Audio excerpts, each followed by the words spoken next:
What's up? My name is Alex Terranova. I am the host of the DreamMason podcast. Welcome. We started this in 2017 because we wanted to highlight the journey of Dream Masons. There's a Dream Mason in all of us. A Dream Mason is someone who is awake to their dreams and driven by the passion, the purpose, and the desire to turn that dream into reality. We interview athletes, gold medalists, Super Bowl champions, artists, creatives, 8, 9-figure entrepreneurs, spiritual leaders, and everyone in between. And sometimes we even walk them through challenges that they're currently facing. So depending on whether you're catching this as a regular interview or a playing with problems segment, there is something for you, whether you're at the peak of your journey, at the low point of your journey. I look forward to having you join me on this journey. And I hope that this show helps you unleash your inner Dream Mason. What's up? Welcome back to the Dream Mason podcast. I'm your host, Alex Terranova. This is an episode that I feel like is long overdue. I don't normally force episodes to happen. I allow them to kind of flow in, meet the right people, find myself being like, oh, I want to do an episode around this. And I say it's an episode that's long overdue because I spent so much of my life.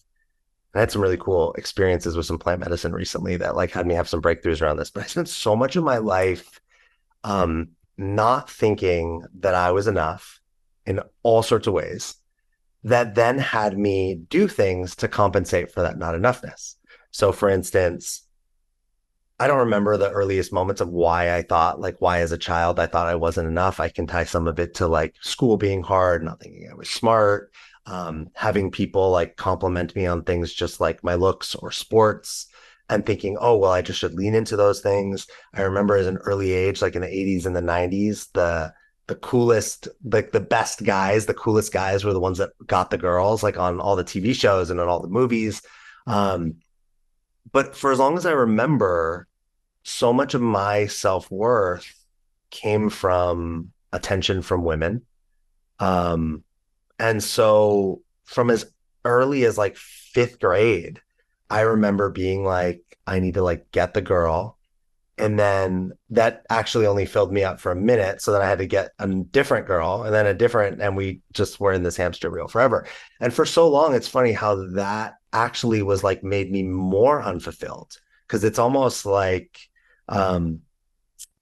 either doing a drug or alcohol or even sugar, where we have this hit where we want this thing, we get it and we think it's going to satisfy that urge, but then we just need more and more and more and more, because the thing that we actually need is something else. It's a compensation, right?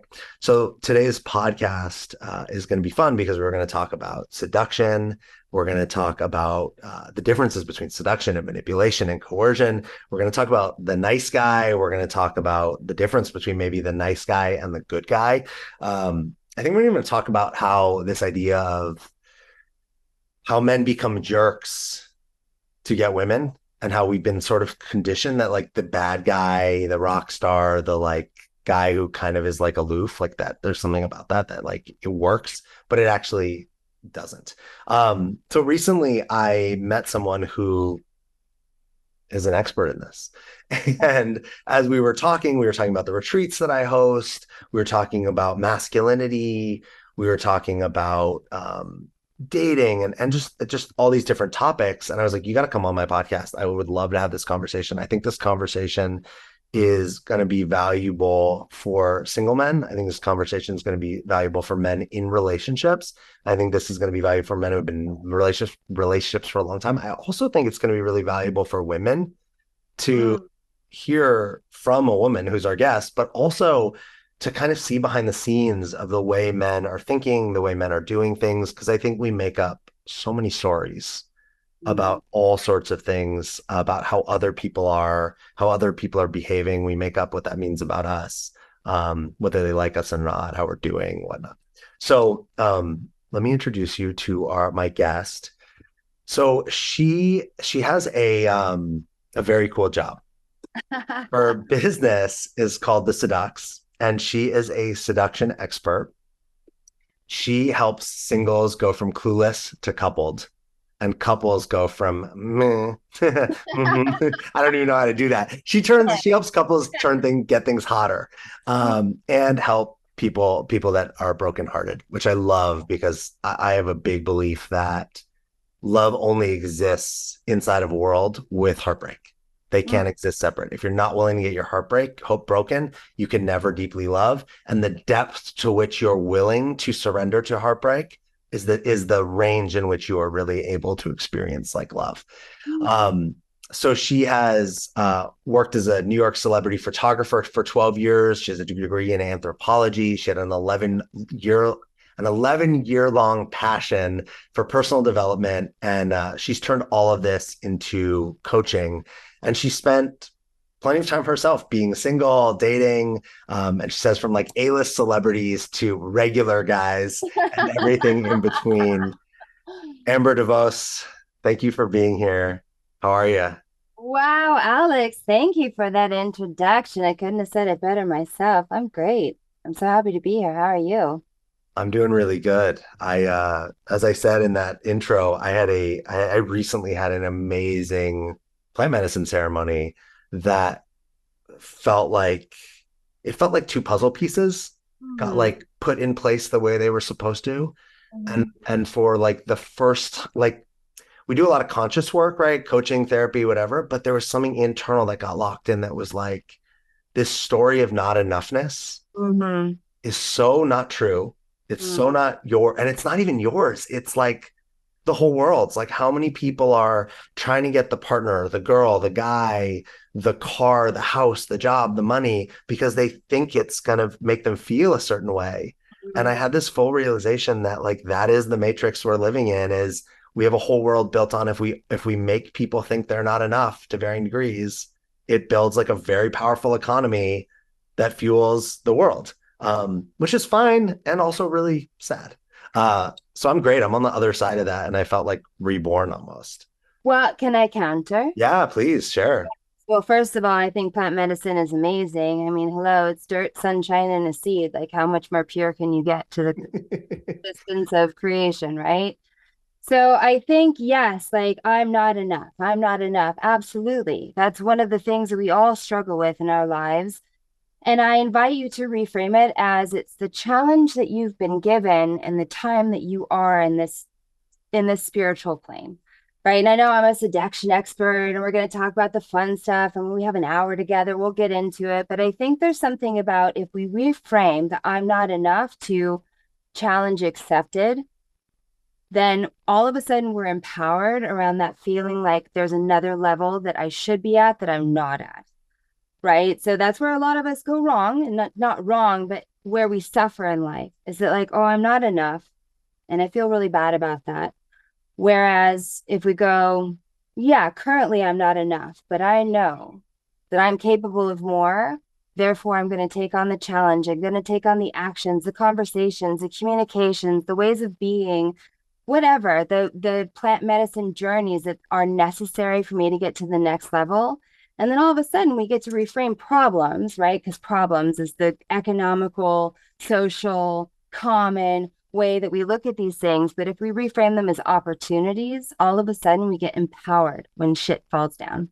Are we allowed to swear?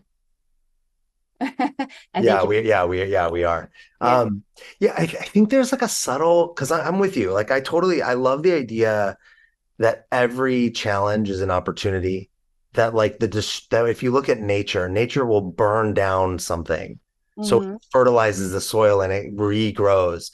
There's something I learned recently that was like the five extinction events throughout history Mm-hmm. were actually what moved evolution forward. That those horrific, crazy events is what made the next level bloom.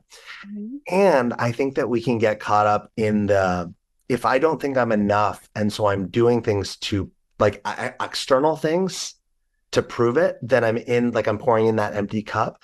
So one of the ways I've been like looking at this is, am I growing my business because I think I should, or Mm-hmm. because I'm supposed to, or because if I get it to a certain place, I'll feel a certain way? Mm-hmm. Or am I tapping into what actually feels really good now and doing that, and I can still want it to grow. I can still want to do things. I'm not like, it's not like, hey, know that the not enough isn't real, so sit on the couch and watch Netflix. But it's like, what's motivating you? Is it this idea to like compensate that you're not enough, or simply to like, I want to do this project because it excites me and lights me up, and so that's why I'm going to go do it. Yeah, 100%. And, I think there's something about impact as well, right? Hmm. Like, that's the purpose of a business is that you impact the world. So you and I are really blessed that we're in the area of being present with what people are struggling with and listening to it and hearing it and getting it and then helping them reframe it one way or the other. Just Yeah. really that empowerment around the things that typically for most of us without that support network, we're just like, oh my God, this again. Why am I still struggling with this thing? Whereas when you're part of a community, when you're part of a greater understanding, then all of a sudden you're like, wait a minute. First of all, I'm not alone. And second of all, this is actually part of being human. I think it Mhm. was Wayne Dyer that I heard it from. I'm not sure if it's his quote, but he said, we're all spiritual beings having human experiences. Yeah. And I love that because then all of a sudden it's like, ooh, it's actually fun to be human. Because look at like, it's like a video game, where all of a sudden you've got this challenge and you can't get to the next level until you defeat the monster and you collect enough of the coins and you have enough adventures. Yeah. If we look at life the same way, then all of a sudden it becomes kind of fun. It becomes really intriguing. It becomes really interesting. And it never negates the fact that tough stuff is going to come down the pipeline, but rather it's almost as if you become the captain and you Hmm. the challenges. Because when we're comfortable, there's no growth in comfort. Why? Because you're comfortable. I mean, are you really like creating a ton of stuff when you're laying in your bed and your sheets are fresh and you're so cozy and warm? Like, no, you just want to stay there. You want to be there. It's not the space of creation, that's a space of Yeah. relaxation. So Yeah. when we're challenged and stuff gets difficult, then all of a sudden it's like, ooh, all right, fun. Let's talk about this. What was the challenge that you found yourself in that had you were like, I'm going to become a seduction expert? Yeah. Well, I think the journey actually started long before this particular business. I was a celebrity and event photographer in New York City for over 12 years. I worked with the top agencies, the top magazines, Patrick McMullen, Women's Wear Daily, Vogue, Getty Images. I mean, I was at the top parties with A-list. You can't believe the things that I was able to photograph. And you can Google it if you'd like to see some of my work. But I am a girl from the mountains of Lake Tahoe who grew up with natural hair, no makeup, no high heels. I'm not even sure if I owned a tube of lipstick until maybe like my senior year of high school when prom came around. And there was once a time a year to actually like dress up and put makeup on. So when I moved to New York City, I was fresh from the mountains. Now, mind you, I believe that I'm a New Yorker born in the wrong state. So when I got to New York, I'd never been there before, didn't know anybody, but I was like, I am home and I know what I'm here to do. I know what I'm here to accomplish. So when I became that event and celebrity photographer, I was going to these amazing parties with the most chic and beautiful and wealthy people in New York City.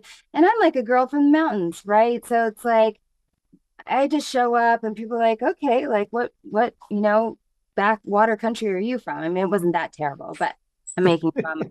But the point is that I saw all these fabulous people around me, which I'd never seen before. So thanks to my best friend in the whole world, and I'm going to do a little plug here. His name is Ino Isam Miranda. He's a Venezuelan fashion stylist. I mean, unbelievable. He's writing scripts for TV shows, but this is my best friend in the world. And I'll tell you this, we were walking one day because I was still struggling as a New Yorker and I had 5 jobs and I was walking dogs and we were walking together because he helped me get the job. And he looked me up and down and he said, Amber, he's like, you're absolutely beautiful. He's like, but we got to do something about this. He's like, you need lipstick or lotion or something. It's like, what? So it was through him that I made friends who actually taught me how to dress and wear high heels and do my hair and wear makeup and be present and have social skills. And so by the time at the end of my career as a celebrity and event photographer, I became a socialite. I was invited to parties. I was Mm. showing up in the social pages. I was able to talk to some of the most important people in the world with ease because I had worked so hard on getting that that's the level that I needed to operate at. Mm. Now, did I have to go through a lot of humility and realize, like, yeah, girl, you're not an heiress. Your parents didn't leave you millions of dollars in a trust fund that you can go and have a 6-figure clothing budget to go shopping with, right? So, this is the world that I was operating in, but I was able to gain enough social skills, confidence, charisma, communication, connection to be able to flow in that world in such a way that like a girl from the mountains of Lake Tahoe, like it's pretty impressive, if I may say so myself. So the point is that I became aware that like it's very you have to have charm. You have to be present to other people. You have to understand that you need to be able to connect with others in such a way that they feel good around you so that you have access. You create teamwork. Mm, We're not live, right? we're not live. Can we pause for 1 second? Because my dog has a squeaky toy. Yeah, yeah, yeah, yeah. I'm Yeah. like, So, okay, I love this because you're like, this is something that's really, I think some of our biggest problems that exist are because we isolate ourselves. We, it actually is a super old story. Like Darwin's idea that like survival of the fittest has us all like focus on ourselves, like try to be the best, most powerful version we can be, put ourselves over others. It's like, right, race to the top and try to get ahead of. And what people are really learning, it's and Darwin, this theory has actually been proven wrong that the most that people survive and thrive in community when they're mm-hmm, with other people. And if you mm-hmm, look at our world, especially men, I mean, this is the world that you're in supporting men. The men that are struggling the most are there. I would say there's two groups. mm-hmm. One is these guys that are like isolated. They don't have friends. They're in their basements. They're playing video games. Their social skills are not, and I don't mean none of this is bad. Play video games, being whatever, but they're disconnected. They don't Yeah. have community. They don't have friendships. They don't have deep relationships. A lot of, and that's not even necessarily their fault. It's like the social media and the world we live in has created this. Mm-hmm. And then I would say there's on the other side of the spectrum, men that have become very successful that have in their success have isolated themselves. They don't have vulnerability. Their money, they have money, they have the big important things, and they're not able to connect with the people around them that deeply matter. Yeah. And the consequences for both, unfortunately, are high rates of suicide, stress, plenty of things. But I love that what that I brought came to that because you were just talking about what people really need and want is like that charm, the presence to others, to people want to feel good and they want to feel good around each other. Yeah, it's connection. It's connection. Just being Uh, connected with other people, being able to connect with a random stranger. I mean, there's so much social anxiety, which is ironic because we're so social on social media, right? But when it comes to being in person, it can be a bit paralyzing to be in the presence of someone, right? So, that's kind of where I was going with what I was sharing earlier as a professional photographer and working with the very top level people, kind of starting not down at the bottom, but from humble beginnings was just like, how do you get to connect with these people? How do you be able to walk into their sphere and they feel safe and comfortable? Because I like to say photographers are kind of like dentists, right? People need us and yet they're terrified of us, you know, being in front of the camera. So it's like you have to have a real skill set to make people feel safe and comfortable, and not only just safe and comfortable, but like, I'm ready for my close-up, Mr. DeMille. So there is a certain skill set that goes with it. And I think that it's so important that everybody has that skill set, whatever area of life they're in, right? Like it worked for me as a photographer, but it just being able to connect with other human beings, being able to be present with other people. Before we got, on camera here, we were talking about being able to take compliments, right? And compliments can be difficult for people. And I like to say compliments are like salt, right? If there's not enough of them, the conversation's kind of bland. And if there's too many of them, then all of a sudden it's like, yeah, I'm overwhelmed here. So it's like, how do you give and take compliments? And I think, as a photographer, the easiest entree that I ever found to getting someone to make me feel comfortable with me taking their picture was just acknowledging something that I really truly appreciated about them, right? Their hair, their eyes, their style, their shoes. I love your work, right? Because when you're working with celebrities, like, oh my God, it's you. Like, can I please get your picture? It's my job, right? So always acknowledging the other person as just an entree to any conversation is going to help both those types of guys, right? Like the super powerful guys who are kind of like feeling that they're a bit isolated because they're at a certain level where maybe most people don't understand. Always finding a way to acknowledge the other person is a great way to feel connected. Super easy entree. And for those guys who are, more comfortable in front of screens and video games and that sort of thing, like find something that you genuinely appreciate about the person you're talking to, I really like your hair. I really like the color of your lipstick. I think you look really pretty today. Thank you. Right. And then it is important to pay attention to how the other person takes compliments. Right. So if they seem uncomfortable with compliments, then clearly, like, that's not their love language. So you made the effort to acknowledge something. And even if they get a little like, I feel uncomfortable with compliments, it's going to stick with them. It's going to make their day. Everybody likes to hear something that they are, that somebody else appreciates about them. And when somebody gives you a compliment, right, it's we were talking about this earlier, it's to return in kind and not in a phony way, not in a like, yeah, you look great too, and you don't think so. Yeah. And that one thing that you do genuinely appreciate. Say they have great sneakers, and clearly they've been out on a bender the night before, and like it's not the best day of their life, and you don't want to call it out, but you love their sneakers, right? So, wow, love those sneakers.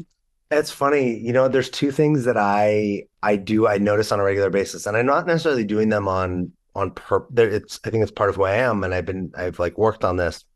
I love the acknowledgement. Like acknowledging people Yeah, is a game changer in relationships. yeah, First of all, it takes vulnerability to stop and acknowledge someone, especially levels deeper than like I like your hair, right? Or you're pretty, right? Like to go to really have someone feel seen by you yes, be to seen. fully like right to has changes your dynamic in the relationship. Um, Mhm. but it's like I look for things that I really like sneakers. So whenever I see somebody in like a cool pair of Jordans, like it doesn't matter if I'm walking past them in Costco or on the street, I'll just like walk by and I'll be like, awesome shoes, dude. And you Yeah, just see them like people get so happy, right? Like in a moment. yeah. And another thing that and this used to come up. I remember when I was single, I had this rule. I was like, I was very I used to think of myself as like a hunter. I was like going out into the world hunting for women. And and I'm not advocating that. I'm just sharing how the truth of how I was. And I had this thing that to kind of I like felt like it was so easy for me to like fall on the side of being like kind of like douchey and like that guy. And I was self-aware enough that I didn't want to, but I also didn't want to be like the nice guy who was scared. There was somewhere in the middle that I wanted to play. And I made Sure. this rule for myself once that was like, if you can't find something original to compliment something on, you don't get to talk to her. So it forced me like if I saw you like across the room and I wanted to talk to you, I had to actually take a moment and like look at you or feel your energy or whatever to give you something that wouldn't be what every other person would have given you, right? It can't be just like the, Nice face. yeah, whatever. Or like, it's like the person who has beautiful eyes. Everyone tells them like, Mm. like you're not, first of all, going to stand out. You're not going to be that impressed. It's like, and it's just, it felt like if you go that way, I'm just going to be like, it almost felt like hunting where you're just like shooting wildly and like maybe you hit something versus being intentional about what you're doing. Mhm. Um, but I think the thing that I found as I've evolved and become a better human is to actually compliment people on their energy is the way they impact the space or the way they make you feel in the space or the way you see them making other people feel. And I think that's a really for me it feels so much better too because in the space we're living in, not every woman wants to be just like her looks to be the focus anymore, especially in professional situations, right? It's like we don't do that to men, and not all women want that. And to be aware of that, to say like, to actually focus on something that we all have, which is an energetic impact. And I find that that like just melts the divide. If you look at someone and you're just like, it's like, wow, the wisdom you bring into the space or the power or the joy or the inspiration or the happiness or whatever, all of a sudden if you can feel someone's energy, they feel really seen by you. Mhm. Well, so I 100% agree with you, but I am going to counter that, Alex, you're going to have that natural energy, right? Where it's really comfortable for people to say yes to you. So, for those of the guys in the audience for whom they don't necessarily have that talent or skill right now, telling a woman she has beautiful eyes, you're never going to go wrong. You're never going to go wrong if she has a beautiful smile. I mean, those are the two low hanging fruit because I am the seduction expert. So I want the audience to take the, but it has to be genuine. The Sure. very part of it is it has to be genuine. And if you genuinely believe whatever it is that you're complimenting and acknowledging, that goes far deeper than the actual words themselves, right? So it's like if you're just saying it to say it and you don't feel it genuinely, you could give someone the most deep, vulnerable, soul piercing acknowledgement ever, and they're going to be like, what do you want from me? Mm, yeah. Right. So, and I also for you, because that's the presence that you are, Alex. But sometimes for some people, that deep level of deep acknowledgement can actually be a bit off-putting. So I think it's Sure. best to approach people, yes, to sense their energy. And the easiest way to sense their energy is the quality of eye contact. So if you're making eyes at somebody across the room and you've done it multiple times and you're both kind of smiling and looking away and laughing and saying hi, then if you don't go over and introduce yourself, you're an idiot, right? Because those her eyes are literally saying like, get over here. Yes, I'm saying yes to you. Because us women, instinctually, we will not make eye contact with something that we don't Mm, want to engage with. So yeah. if you're trying to make eyes at a girl from across the way and she is just like, please stop looking at me, and it's pretty obvious, this is for you fellas out there to get present to that. If you haven't had that meaningful eye contact with somebody, please do not approach them. I don't care what beautiful, soul bearing, vulnerable line you have. If she has not given you her eyes multiple times, plus a little smile and a tiny little shrug, you have no entree. But if you do, then you go over and say, I can't help but notice you making eyes at me, right? If you want to be super smooth, you have beautiful eyes, by the way. Well, shit, thank you. I'm Amber. Nice to meet you. What's your name? That's a great, I love that piece that you just added for men listening that are like really hearing that as like, okay, like I agree with you. Like that was one of my as a single was like, hey, can I hold or get some eye contact? That if I'm just, I used to say it was like, are you going to be like a kamikaze pilot? Like, are you just going to which is just crashing and burning, right? Just like a sacrifice. Yeah, which Sure. knocks you down and reinforces your idea that you're not enough because look, I tried and it didn't go well. Stop.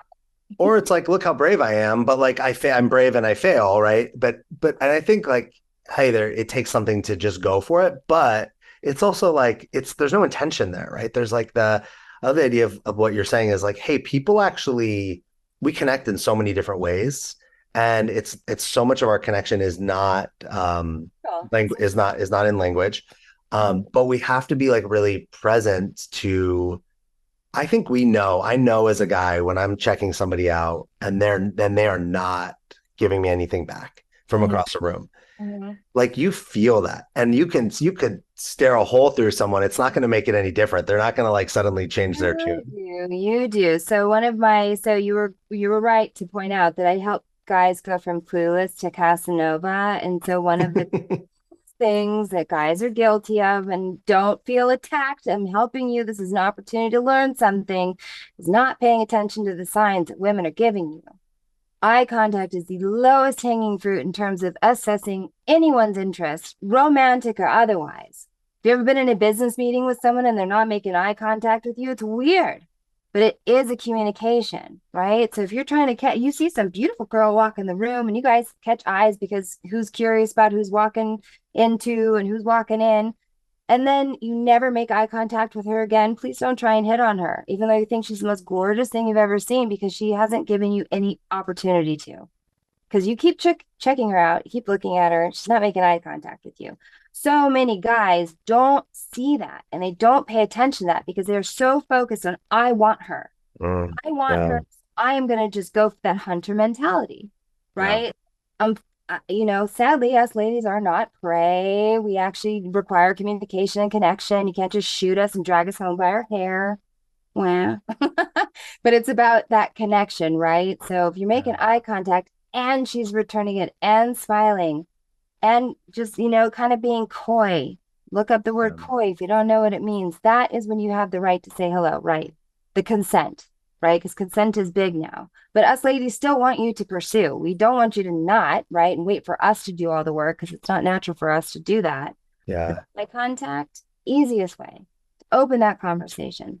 So clues to Casanova, lesson number one, quality of eye contact, fellas. You said, oh, this is a good transition to talking about the nice guy versus the good guy, because you talked about, right? Hey, we can't just shoot a woman and drag her home by her hair. And Wah, I heard wah. and I heard there's I'm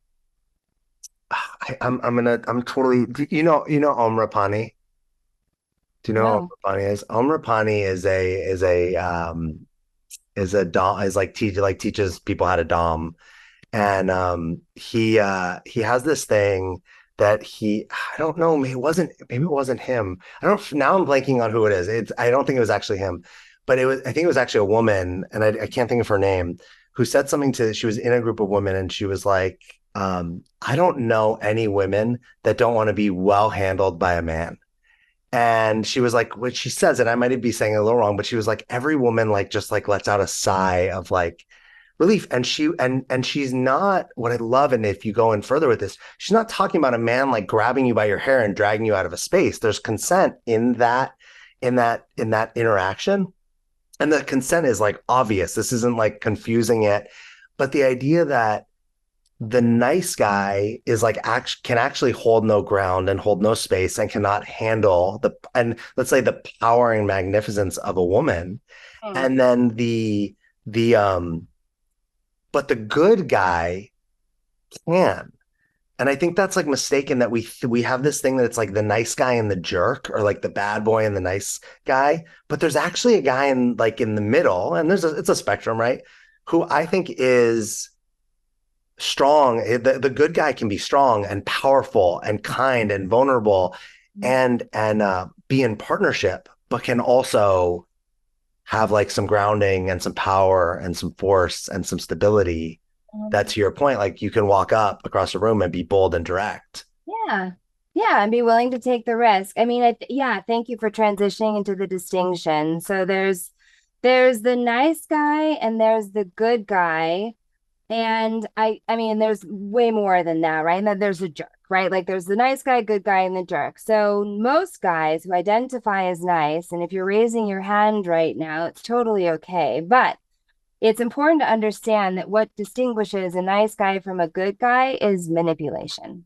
Mm, So both good guys and nice guys have really big hearts and they like to be generous, right? They do like to provide, they do like to protect, they have that natural instinct. But the difference is that good guys do it because it's the right thing to do. They do it because that's just who they are. It's their character. They would do it even if they were the last person on a deserted island and there were no other humans in the world, they would do the right thing. Whatever their definition of right is, but it's sure. because it's who they are. Nice guys, on the other hand, even though they have those big hearts and those generous feelings, is that their generosity and their kindness, so to speak, come from a place of manipulation. And it's really important to distinguish that. And it's when you give a woman a gift and expect her to be extra grateful. You pay for dinner and you expect her to return the favor through physical means. It's when you sacrifice your man card because you want to embrace her powerful womanness, but at the same time, she takes the lead and you are just kind of riding along with her, making her feel good while secretly resenting her. Mhm. Okay, so the nice guys are the guys who do want to do right, but they are doing it through manipulative means as opposed to being genuine. The good guys do what's right. They care for their woman. They take the lead. They take risks. They are who they are in the world because it's who they are. And then the jerks are the guys who don't give a shit about anybody, who take what they want and they treat people like garbage. And I hate to say it. And ladies, for those of you who are listening, if you are attracted to the jerks, it's because you are comfortable with being treated that way.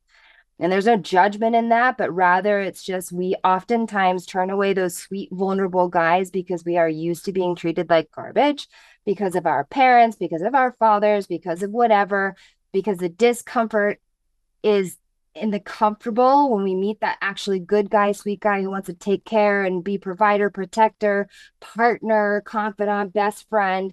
It's not familiar. And therefore, we're like, ew, I don't feel the spark. But look at this guy who's going to neglect me, who's going to have sex with me and then not call me the next day or breadcrumb me for 6 months and blah, blah, blah.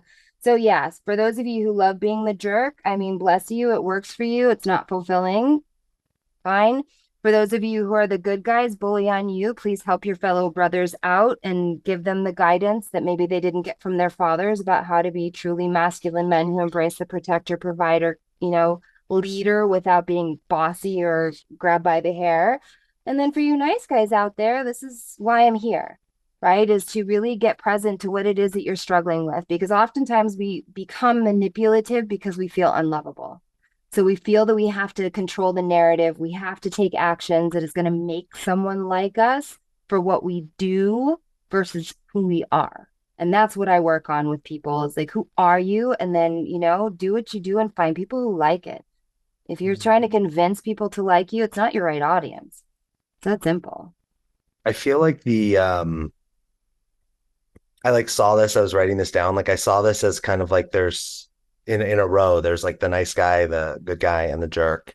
And the separating difference, like I had like arrows out to the sides, is like truth and integrity exists in the middle. And the other ones, it's something else is happening. Yeah. And I was thinking that even as you were saying this, the good guy exists in every category. There's a good guy covered in tattoos who has a Harley, Yeah. right? There's a good guy who's a rock star. There's a good guy who's like out in the woods with an axe chopping down trees. There's a good guy who's like a scientist. There's a good guy who's a police officer. There's a good guy who's a fireman, right? Like, and inside of all those generic things that I just said, there's also the nice guy Mhm. and there's also the jerk. Yep. And that I think that we can sometimes forget that that all exists. I know through like the work my wife does, which is different than what you do. She's only works with women, but she talks about how sometimes women will say things to her like, I went out with this guy last night and like it's just not going to work because he's just not going to be the guy that would like push me up against the wall.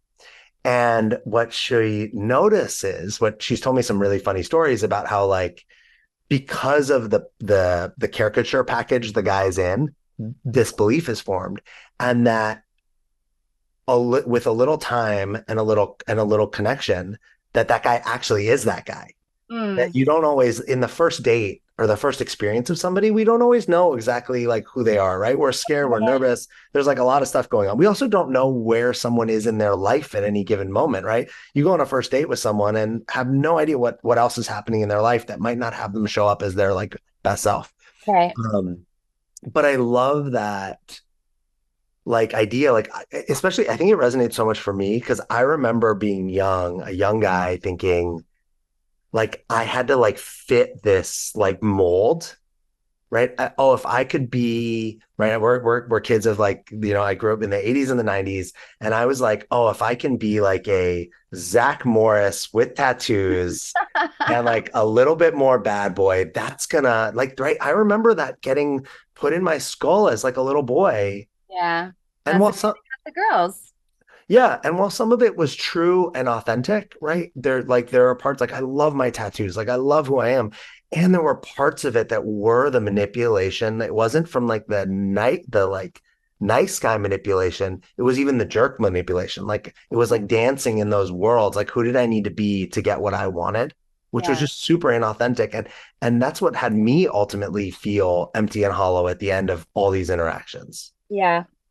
Yeah, absolutely. And I mean, that's also kind of just growing up, just growing up.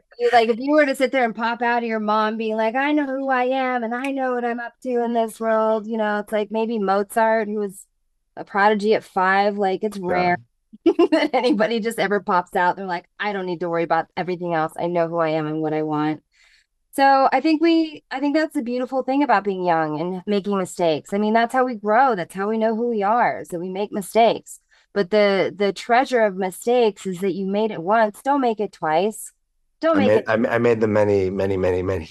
right. And we do, we all do. I mean, I'm super guilty of that. But that's the thing is that every time you do it, hopefully you've learned something from the previous time and then the previous time. But that's the thing is like that's when we seek out support. We seek out therapists, we seek out coaches, we seek out communities, we seek out men's groups.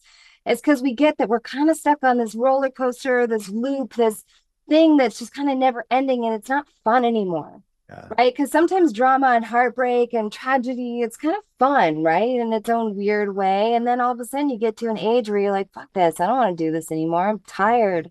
I just want a partner. I want someone to share my life with. I want my best friend. I want somebody who gets me. I want somebody I can talk to who, I get them and it's just safe. It feels safe. It feels safe.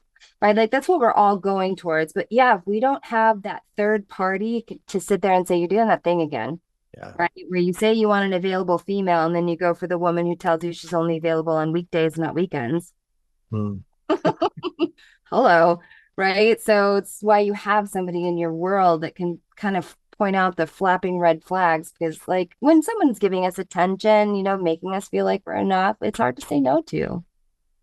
Let's touch on this really quick because we've been talking about it, but we haven't broken it down. And I want you to share because when I hear seduction, I've read, like books on seduction and I've read books on manipulation. I don't know that I've read any books on coercion, I hope but not. but I think like the general public, without putting a lot of energy and thought into it, they're very like the lines between them can be like very thin. So Mhm. will you describe like what is genuinely the difference between seduction, coercion, and manipulation? Yeah, 100%. So I like to define seduction as inspiring someone to say yes to something that they already want to say yes to with a sexy twist, right? So if you want to take out the sexy twist, it's enrollment. It's enrollment. You're talking to somebody and you're sharing something, and they're like, "Ooh, I want that for myself." And you're like, "Great, I'm the person to give it to you." Okay, so that's seduction at its highest level. Manipulation, on the other hand, is getting someone to say yes to something they don't really want to say yes to, right? So that's when you're like, let me just say enough pretty words or show enough, like, flash enough cash, gold, treasure that they're like, okay, yeah, maybe I can do this and say yes to this consciously or subconsciously, but nobody feels good about it. Hmm. The manipulator does, but the manipulated, they know they're being manipulated one way or the other, and it doesn't feel good. Seduction's fun, okay? Like you might have buyer's remorse, but at the Well, time, there's a lot of what I love about those two specifically is like there's a lot of manipulation in sales. oh, We're just yeah. trying to get the sale and convince somebody of something. And maybe it works out, maybe it doesn't, but it's like literally how do I get this thing, that person to this thing?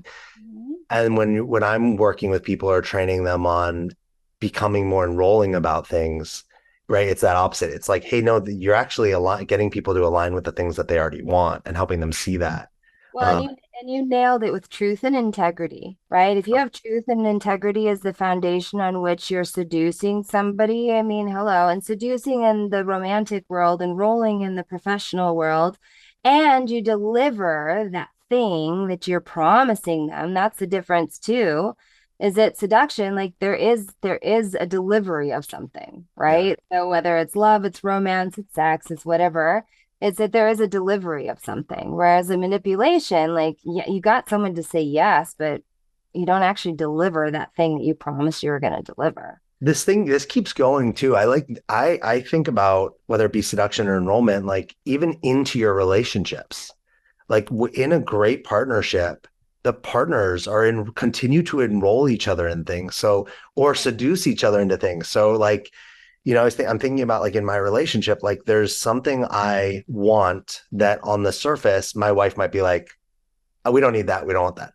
But if Right. I can get her to see how it's actually beneficial, like, Mhm. and I'll just play with a simple thing of, I really want a cold plunge. And I talk about wanting a cold plunge, whatever. And my wife is just like, we don't need this, like we do not need this thing. And then, but what's shifted is I've been cold plunging outside of our home, and my wife is seeing how lit up and how inspired and how happy I am. She Yeah. comes to me the other day and she goes, I think we should get a cold plunge. And I was like, and I Oh. and I enrolled her. I seduced her into this because, and now and I was like, why? And she was like, because I really believe mental health is like so important for all of us. And she's like, you're your best self when you're cold plunging, right? Mm. And what happens if I'm my best self? Well, she gets that, right? So I didn't sell her anything. I wasn't like these are all the benefits, whatever. I just went and got like went in and became the person that had the thing, and Yeah. that like lit up, and she saw possibility in that. She said yes to something. She was inspired to say yes to something that she already wanted to say yes to. And it wasn't necessarily the cold plunge, but it was like the Alex cold, posting. Okay. And then tell us about coercion. Yes. So coercion is forcing someone to say yes. That's it. It's very simple. Mm, Forcing someone to say yes. And then, of course, like the very dark, deep end of it, and this is a terrible word, but raping somebody, right? Like just the taking it. extreme. You Yeah. don't care if they say yes or not, right? Wait, So so would you say taking it is also coercion, or is that just like another? make coercion is making someone say yes. Yeah. They don't want to say yes, but you're Yeah. going to basically bribe, extort It's, them, bribe them, threaten them, yeah. whatever to get them to say yes. Whereas Yeah. rape, I mean, it's generally a Sure. sexual term, but it can happen in every context. It's just forcing someone into something, whether there is Sure. no consent. There Yeah. is no yes, Yeah. right? I think that's really important to be aware of too, because that's a different topic to talk on. But going from clueless to Casanova is also being very, very aware of all of those subtle distinctions. When someone is saying yes because they're inspired to, so they do want to say yes, but they need a Yeah. little, you know, a little nudging, so to speak. When someone says yes, they don't really want to, but you've kind of convinced them to, and like, maybe it works out, maybe it doesn't. Being forced to say yes. So it's like, you want this drink. Like, I'm going to make you feel super uncomfortable until you say yes to Mhm. I want to buy you. Okay, I'll say yes because I'm uncomfortable, but I don't really want to be here, but I'll say yes to it versus like literally pouring something down someone's throat without them Yeah. giving any sort of Do green light. do you like work with men at all on, I don't know how to say this, I'm gonna kind of explain it, but like understanding the mindset that a woman is in already. Like I remember when like everything was happening in the media around Me Too things. I Mm. remember having this thought like up around um I wonder where I was like where I like had power and didn't realize it, or like right I started to like actually think about my own life and like Mhm. where maybe I wasn't my best self, where I like like had up like been I like to think, and again, I don't know. I like to think that like I never did anything like horrible to a woman, right? Like I don't know because but I like to think that like for the most part, and I thought about times in my life, and this is like vulnerable to talk about on a thing where like, hey, you had a date, things were going well, maybe the person like didn't know how to leave, or maybe they didn't know like they were like afraid to speak their truth or whatnot. Mm. And while again, I think like I don't think I was like a horrible person, and I never raped and murdered anyone to my own knowledge. Um, but it had me think about like I don't and like hearing women's stories, right? And listening to a perspective that I can't have as a man, I was like, man, it must there's times where women are in their space like have not been taught how to powerfully say no, don't know how, are afraid to. There's so many scenarios, and it simply made me go it like had me readjust, and like if I had a son, like how I would want to work with him on like really checking in and like being more aware of where women are at in certain situations. When you're working with men, right, you can make a man very seductive, and it could have him in theory, not I'm not saying you do this, but it could have him ignore those things and not realize where he has like power or control in a way that he doesn't have it. Do you like play with this? And to not ever be aware of that. But yes, I think it's a great question. It's a great question. So there's a book that I recommend. Can I plug a book? Sure. Yeah. Yeah. Okay. So Jen Sincero, where is my copy? I hope you're watching this and listening to this because you are a godsend. She wrote a book called The Straight Girl's Guide to. Whoa. I did not know she wrote that book. That's amazing. Yes, this is actually her first book. And then she wrote You Are a Badass, You're a Badass with Money. She's great. She's a great thought leader. So that she wrote this book, and it was, yes, for straight girls on how to sleep with women, right? So, because we get hit on all the time, by the same sex, and it's flattering. But if you're not into women, but curious, it's like, I have the equipment, but I don't know what to do with it. Sure. Somebody else, right? Yeah. So I love this book because, and may I be just blunt here? Yeah. Yeah. Yeah. Please. There's no penis involved. Hmm. Okay. So it's like you learn the anatomy of a woman, you learn the techniques and tips and tricks and tools and all the things that you've been born with to please a woman, to get her to come. And I promise you, if you fellas wait for her to come first, Even if it's just once, you already up yourself to Casanova status. And if you don't know how to do that, buy this book. And if you still want help, then that's when you call me. Okay. But yes, is when you can sit there and think about sex without thinking with your penis to start, Mm. will empower yourself in such an amazing way. Because you guys, and again, like I'm generalizing, this isn't specific, obviously, and I don't know everybody and everybody's different, but most men kind of think like, well, if I'm turned on, she's turned on. And if my dick is hard, then she must be wet. And then they kind of just start thinking with their small brain, not really following their big brain. And then all of a sudden they kind of get in there and they think, well, she's not saying no. She's not pushing me away.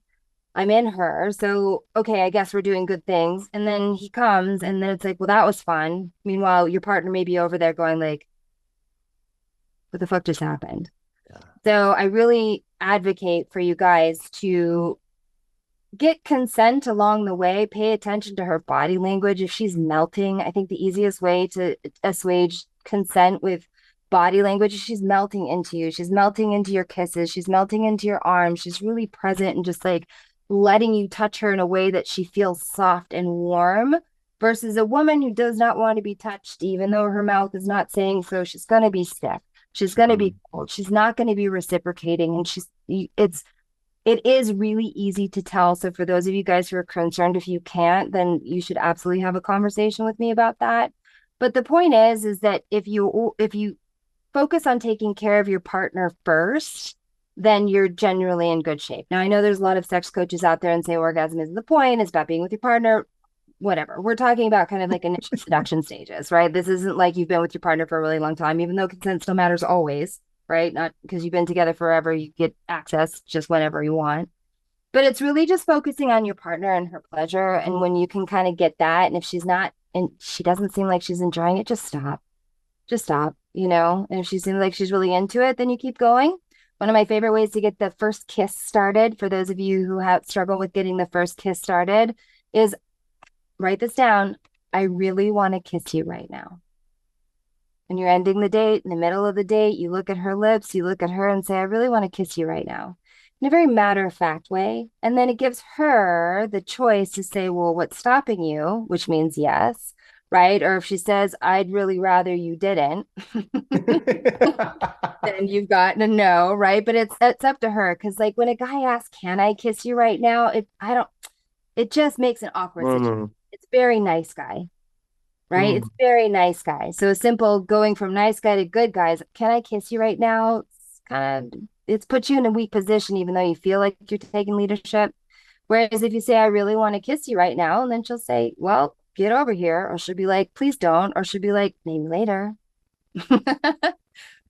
Yeah. That's a So really I mean, great, it's a yeah. really great, like, just like subtle perspective switch. Like you're still, yes, you're not asking like a direct question, like a yes or no question, Yeah, but but no, but yeah. you're putting something out there that somebody gets to like have a response to.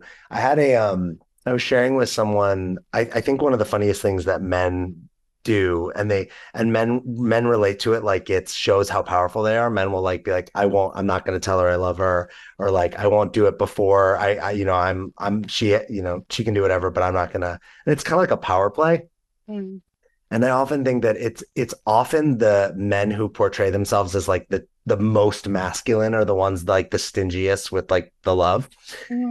And I think it's really funny because I relate to one of the core aspects of true masculinity is courage and bravery. Mhm. And courage and bravery means that you're putting yourself in a situation where you don't know what's going to happen, that you're like literally putting yourself out there and it might not go well. Yeah. But if you know it's going to go well, or if you already know the answer or you have it, then you're not being courageous or brave. You have to Yeah. be risking something to be courageous or brave My favorite definition is it's action in the face of fear. for courage. Yeah. Yeah, and Yeah. bravery. It's action in the face of Yeah. fear. Like you wouldn't be courageous if you weren't afraid. You'd just be Yeah. doing. Well, and there's almost in intimate relationships or in relationships, there's almost nothing like scarier than saying I love you first, like putting that out there or Mhm. put like whatever, like because you don't necessarily know. Now, sometimes we think we know, right? Sometimes we think we know, sometimes it seems more obvious. But I think about how the first kiss can be like that scary moment for people of like, I'm putting myself out there. Yeah. The like, whatever the making the move is, like transitioning from like kissing to like the next thing, it fully requires you to like kind of like open yourself up to rejection. And to me, that shows me how much of a man you are. Like, are you willing to be in that space? Well, so confidence is one of my five pillars that I coach people through. And confidence is the ability to trust yourself. Mm, And in order to be courageous and brave, and not in order to, but that makes it work, is that you have confidence, meaning you trust yourself. So mm. you may tell a woman that you love her, and she goes, "Thank you. That's nice. Okay." And it's soul crushing. But when you have confidence, you understand, okay, well, maybe she just needs a little time and this is a slow burn. And I know who I am and I know how wonderful I am. And I'm confident she's going to return it when she's ready. Or I'm confident enough in myself to know that if this woman, after all the time that we've spent together and everything that we've done, if she's still not ready to say I love you to me, that I can walk away and know that I have a lot to offer the person who is ready to say, I love you to me. And when you say, I love you to someone and they go, oh my God, I love you too, right? You trust the fact that you are who you are. You are the wonderful person. You've chosen the right person to whom you say, I love you, that they return it. And you're like, fuck yeah, next level. Well, here's another addition to this. Are you saying I love you to get it back, or are you saying it because it's your truth? And I Exactly. that to me Well, is yeah. So like this I'm guy, not. I love you for manipulation. Good guy, I love you because I genuinely do. I'm not flipping you off. Yeah, I yeah, yeah. And then the jerk is I love you because I want something. I'm gonna take it from you. Like Or I'm gonna withhold it because it gets me something, right? Like it has right, withholding it. all after me, right? She Yeah. says I love you, and he's like, yeah, that's nice. And she's like, oh my God, what can I do to make you love me?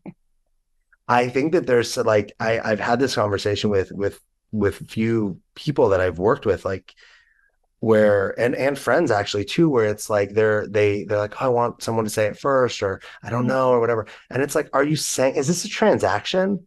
Like, are you saying it because you feel like it? To me, I relate to I love you as a gift. Yeah. And a gift is in theory a true gift. You actually don't have to take. You can be like, I actually don't want what you're giving me. It's like people think that a gift is something you have to. There's a psychological. I forget. I don't know if this came from Harvard, but like it's like a business school thing where they would be like they would ask people if somebody gives you a white elephant as a gift, what do you do? And the thing was, it was I think it was in law or business because the idea of a true gift you don't have to accept. And then Mm, people would be like, "Oh my God, if I had an elephant, I would like." They'd try to solve all these problems, and the idea was you don't actually understand that you could just say no, and then you don't have to do anything. sure. And I love the idea that like a gift isn't something that comes with any strings attached. It doesn't require anything to come back. It's not a transaction. It's a I'm giving this to you because I want to, because that is my desire. Now, if you give me something back, wonderful. Yeah. But if you don't say it back or you don't give me something back, that's actually totally acceptable and normal. Yeah. Well, and that's it, and that's the risk you take, right? So that's if you say I love you because it's your character, it's just who you are, you genuinely feel it and you say it, and then you're not going to be worried about if somebody doesn't respond. Why? Because you said it because you meant it, not because you're Yeah. expecting anything in return. If you say I love you and then you get all anxious about the fact that they haven't returned it, it's like, well, what is it that actually had you say it? And if it was because you genuinely love this person, then love on them. Even if they reject you, even if they say no to you, even if whatever, like you can, love is one of those things where people act like it's precious in the sense that it's finite. It's like going Yeah. to the ocean. And I think this is Wayne Dyer, maybe who said this, but it's like going to the ocean with a teaspoon and like scooping up your little teaspoon and being precious about it and walking away from the ocean and hoping you don't spill it. And then when you trip and you spill it, it's like, oh my God, my teaspoon of ocean is gone and now I'm fucked for the rest of my life. It's a fucking ocean. Love is ocean. Love is I love ocean. that. You can go and swim in it. You can go and get lost in it. You can sit there and go for, 4 months swimming and you'll never hit the other side. Like love is ocean. So if you give your love, you profess your love, you share your love with someone and they don't return it, then you get the empowered choice of saying, I'm going to continue to wait for this person to maybe love on me because they have avoidant attachment style. They're a slow burn. Like there's reasons to like wait for Sure. someone to return the I love you. Or I say I love you and this person is clearly never going to say it. They don't value me. They're taking me for granted. Then you get the choice of walking away. I think that's something that we really forget in dating is that we put the onus on other people to tell us who we are and what our self-worth is and how interesting and valuable of a person we are. And then when somebody rejects us, my favorite analogy is this is if you might be the most amazing opera singer in the world, the most beautiful voice, like you bring people to tears, amazing. But you go in front of a punk audience who's expecting a punk show and you start singing opera, they will throw beer at you. They Mm. will. Okay. And you can't sit there and get that, like, oh, if I only sing harder, that these people will stop throwing beer at me. No, they want punk music. You're an opera singer. Or worse, what people will do, and this is the nice guy mentality, is I'm the most amazing opera singer, but I really want these punk people to like me. So I'm going to start learning to sing punk. Stop it. Go to the people who love opera. So, okay, so I want to hear you some like kind of rapid fire things that I'm curious like what you would say. So what are the top like five biggest mistakes men do in dating? Oh, they don't manage their grooming and hygiene, so they don't check their breath, they don't trim their nose hairs, they don't trim their eyebrows, they have dirty fingernails, their shoes are dirty, they have spots on their clothes are wrinkled, they don't smell right, they wear too much cologne, they have stuff in their teeth. Way more than five. That's just the first one. Okay, the Uh, second one is the eye contact thing. If you can master the art of eye contact, you will have a much better time of dating. Not only introducing yourself to strangers, but also when you're on a date with someone and you're just kind of making that deep, meaningful eye contact with someone, it's very sexy mhm. have all the right words, but if you can make meaningful eye contact, that's a great, I mean, hello. The third is the first kiss and like physicality. So I always say sit next to each other at the bar so you can read her body language and very quickly you can tell it by proximity and pivot. So if she is turned away from you and she has her feet pointed away from you, she is not into you and she's pulling away. Don't try and kiss her. Don't ask her out for a second date. Pay for the date. Get out of there. But if she is like turned at the bar and she's looking at you and her feet are on your bar stool, you're an idiot if you don't try and kiss her at the end of the night. Number four is starting to take people for granted. You know, it's like when somebody likes you, all of a sudden you feel like you don't have to work as hard for their time and attention. But if you find them attractive, most likely other people will find them attractive. So if you want to keep your partner and she's especially like a 10 on your list, then keep making the effort. And number five is yeah, just shooting your shot, you know, along with the eye contact. A lot of guys will sit there and get really frustrated because girls aren't into them, but they don't put the effort in to get women's attention to begin with. Hmm.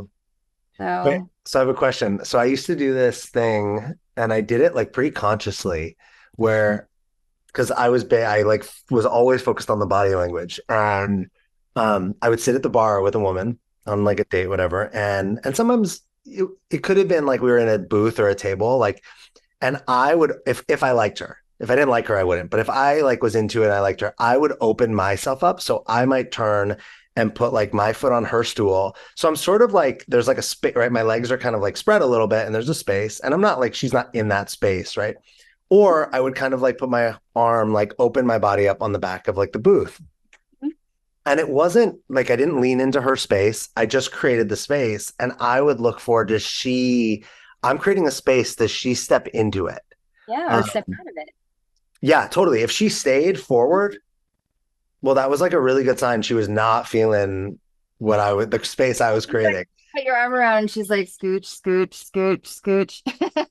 Totally. It's even if they don't, even if it wasn't even if they move, because that could even be uncomfortable and awkward. It was like, do they lean, even if they just turned into it, right? It didn't have to be, because I was always aware, like the pace that we go is all different, right? Somebody might be slow, they might be into you and they might move slower. Yeah. But if they're like straight ahead and I'm open to them, that's not good. And if they're not even like turning, Yeah. like if somebody was talking to me like side faced, Yeah. like that's not a good sign. uncomfortable. Yeah, it's the pivot. It's the pivot. I call that the pivot. If they pivot towards you, they're interested in you because we turn our bodies and attention. And I think it's oh, I'm not going to remember his name now, but he's an FBI profiler guy who talks about body language. And I love his books, and I'm ashamed I can't remember his name right now, but Yeah, Chris. I no know. something or other. I Well, know. Yeah. Go we'll ahead. figure it out in the edit, right? But he says the most honest part of the human body is the feet because we don't Mhm. think about our feet, right? Like we can fake with our faces and we can fake with our hands and we can even fake, like being close to somebody, but we inevitably keep our feet turned away from people that we don't want to give our full attention to. And I actually learned this as a photographer. So we even back before becoming a seduction coach was that I could tell across the room who came to the party with whom, because even if they were talking to this group of people, that person would inevitably keep one foot pointed towards their partner. It was, What a cool party trick. yeah, a cool party trick, or you could see, like, you could walk up to a trio of people and see who liked each other and who didn't, right? Mm. See where their feet were pointed. So yeah, if she's got her feet on your bar stool, then she is pointing her feet directly towards you. Because she may even have her chest and her face pointed towards you and maybe leaning on the counter or the bar or whatever. But if her feet are pointed straight forward, you're not quite there yet. Okay, So yeah, body language is essential, essential. let's flip it. So, top five mistakes women make from what Oh, you. falling in love too easily. I mean, we fantasize about weddings after the first date, so that's bad. Ignoring men's red flags because we think that with enough love and kindness and patience that he'll change. Not being in communication with guys. I mean, it's fun to be pursued, but yeah, guys like to feel that they are desirable as well. So when you initiate text or initiate dates or initiate sex, like men really, really appreciate that. Yeah, falling for jerks. I mean, I know that we all have our childhood traumas that are very comfortable for us to repeat in our romantic lives. And if you find yourself dating the same jerk with the same, different jerks, no, the same jerk with different faces over and over again, please get therapy because there are so many wonderful, nice guys out there that you should be dating that will love on you. And last but not least is height. Right. There are so many amazing men who are below 5'9" that are just waiting to love on you and spoil you. And because you demand that he's over 6 feet tall, which is only 14% of the male population, by the way, you are missing out on some amazing, wonderful partners. That's so funny. I love that. That's so. I love when you're on apps and the things. I mean, it tells the story of who someone is by what they put on Oh, their yeah. app. It tells some story. And I remember being on apps dating and like the things like if you're not this or you're not this, or women would put like must be 6 feet or and guys would do all their right. This is not just a woman thing. Guys would have their stuff or the way that we what we made seem important. Something I often tell people is like if you're on your first date and you're talking about what movies you like and what music you like, you're literally wasting your time. None of that shit matters. Like it's fun. Like you get to know it. We want to know it. But I'm more of the like, hey, let's actually get, if you really want a partner, right? If you're just looking for fun, talk about whatever you want. But if you're looking for a partner, let's actually get into the shit that really matters in life. Because if we connect on it, there's going to be something there. And if we don't connect, we save ourselves a lot of time. And it Yeah. doesn't have to be like serious and whatever, right? There can still be seductive energy and personality and charisma in like heavier conversations. Yeah, you don't want to treat it like a job interview. No, but I want to know who somebody is, and I want to get like when I think I shared with you, when Evan and I met through this contest I created, one of the Mhm. coolest things was because it was a contest and it was like a limited like time frame that like my judges had to pick who the winning woman was. We had to actually get to like what our values were, what we believed, politics, religion, like where we wanted to live. Did you want to have kids? That stuff happened in like a pressure cooker, Yeah. which all of a sudden made it while it was intense for a moment. It all of a sudden was like, wait, now we get to the fun stuff because we're like actually aligned Yeah. down the Well, road. and that's what I do. That's what I do as a dating and love life coach is I teach my clients how to do that for themselves, right? So you're actually swiping on people with whom there's real potential as opposed to she just has a nice face and cute boobs, okay? first of all. And then second, as a matchmaker, right? Because I do private matchmaking as well. It's the same exact things. Like, what is it that's important to you? What do you value? What sort of partnership are you looking for? Where do you see yourself in 3 years? What kind of relationship do you want to have? And then when I'm interviewing people and they are aligned, not on 100% of things, but like 60 to 80%, that's when you make the introduction. Because then it's like, oh, I already know that this person has been vetted. I already know that they've kind of asked us hard-hitting questions that are kind of uncomfortable to ask on the first date. I mean, Alex, you're so bold, and I love that men have you as somebody to turn to for just how to step into that powerful masculine energy. But there's a lot of guys out there who aren't quite there Yeah. yet. Yeah. Like it's not always easy to ask those deep, vulnerable questions on the first date. So asking about movies and stuff is great. Why? Because if somebody sits there and says Jaws is their favorite movie, or like Steel Magnolias is their favorite movie, or like it gives you kind of idea of how they like to spend their imagination, right? Like we spend time, we spend money, and we spend imagination. And if Mm. somebody likes horror movies, and like, okay, it tells you something. Final thoughts. What do you want to say or share that I haven't asked you about or that you just feel called to put in this space? Oh, that's such a great question. No, I'm so honored to be here with you. And I just love the work that you're doing with men. And I think it's so important to be able to support you fellas out there. And I think too, I mean, you kind of hit on it earlier, but I'll expand a little bit. It's just being an attractive woman, it's like I'm kind of I'm on the, I'm behind enemy lines, so to speak, right? So when you work with a coach like me, I can kind of help you understand what women are looking for. Mind you, we're all different, right? There's going to be some people in this audience who are listening going like, what the hell is she talking about? I don't agree. But that's fine, right? Because not everybody has the same opinion. But I think it's really valuable, because there's a lot of male coaches out there for dating, which are great. And there are some that I actually highly recommend, and there are others who I think are abominations and super toxic. But I think it's worth it to be able to have a conversation with a woman who can really hear you, get you, see you, understand you, and give you the skills, technology, advice, ways of being that are actually going to empower you in your love life. Because, there's three things that people are always focused on, right? It's health, wealth, and love. That's it, right? I mean, everything else kind of falls under that one way or the other. So, we kind of talked about it off camera, but it's if you learn the skills of seduction, if you learn how to be present in with other people, it's not just going to impact your dating life, it's going to impact everywhere. When you can be present with people, and even if you're in a meeting, like a professional meeting, like you make different kinds of eye contact, but you can still gauge someone's level of interest based on their eye contact. So anyway, that was kind of a bit of a tangent, but I really so love that there are people like you and me, Alex, out in the world who are supporting people and helping them become their best selves. Because, it's like if I put my hands like this on either side of my head, I can't see them when I'm looking at you, but you and everyone else out there can see them very easily. And that's what having a support network is like. So, if you keep doing that same thing over and over again and it's starting to drive you crazy, you're getting frustrated, you don't know where to turn, that's when you turn to experts. And I think there's something really for men specifically, like one of the things I notice is sometimes like the access point is great through a woman. Like we actually feel safer Yeah. with a woman's energy at the beginning.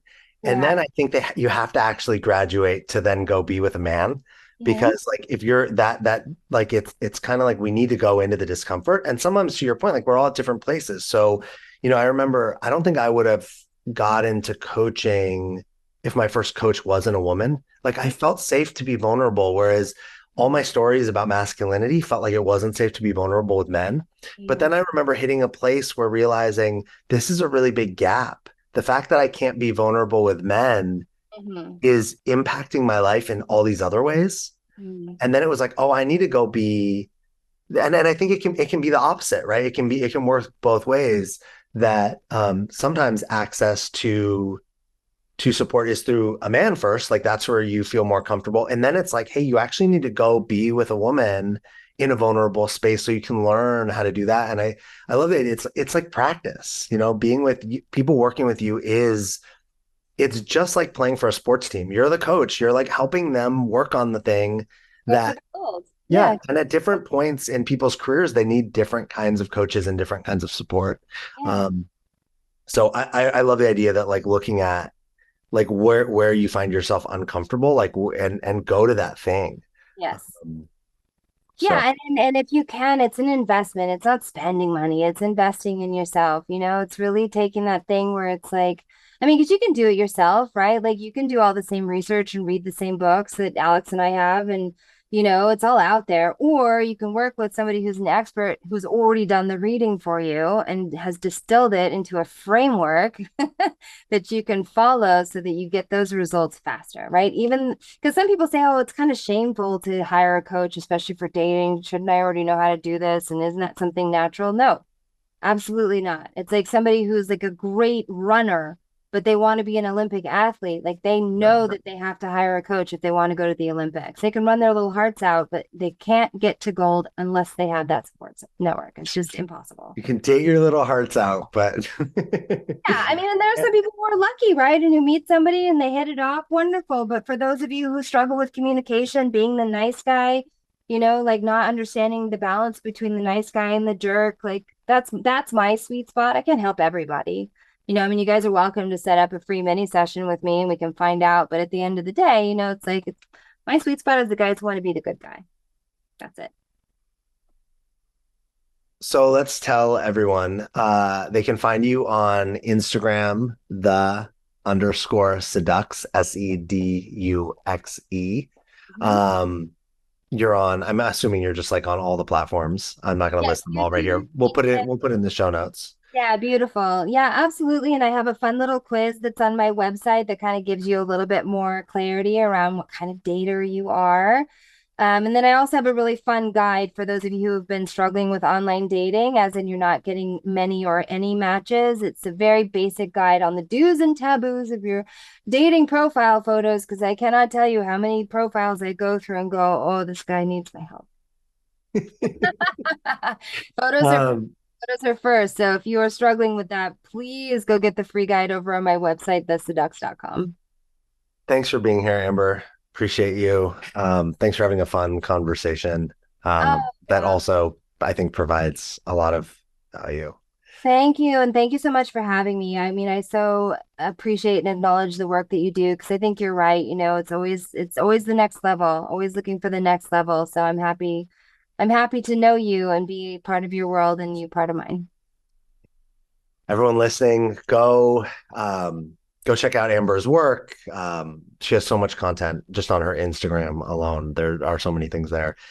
Thank you for listening. You can always reach out to me at alex@thedreammason.com. You can follow me at thedreammason.com. And we'll see you next time. Ciao for now. Thanks for listening. Honestly, I'm just a rebel who found a cause and has a dream, and I'm super grateful for your support. If you got anything from this, please help me out and share this podcast with one person today. You can find me at thedreammason.com or at inspirationalalex on Instagram. You are a dream mason because your dreams don't build themselves.